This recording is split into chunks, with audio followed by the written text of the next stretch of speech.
जय हिंद, वंदे मातरम। सबसे पहले तो स्वतंत्रता दिवस की आप सभी को ढेरों शुभकामनाएं।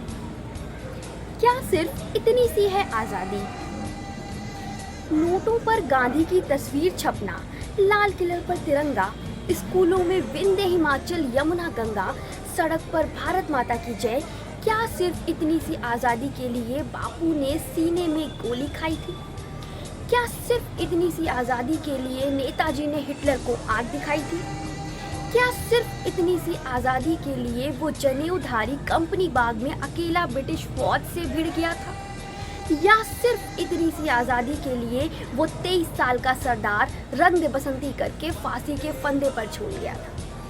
क्या आज़ादी के 75 साल पूरे होने के बाद भी आप और हम आज़ादी का अर्थ समझ पाए हैं?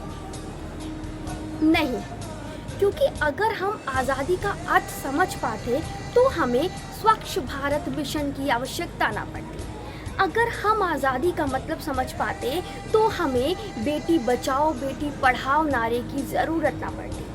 अगर हम आज़ादी का मतलब समझ पाते तो हमारे देश को महिला सशक्तिकरण जैसे भारी भरकम स्लोगन की आवश्यकता ना पड़ती। अगर हम आज़ादी का मतलब समझ पाते तो का खा गा को ABCD से डरने की ज़रूरत भी ना पड़ती।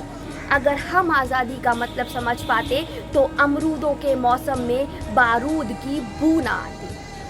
अभी भी देर नहीं हुई है और we the people of India वाला पेज दोबारा पढ़ने की ज़रूरत है।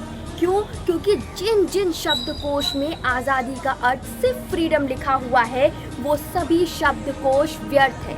क्यों? क्योंकि हमारे देश में आज़ादी के एक नहीं, दो नहीं, 35 करोड़ अर्थ हैं।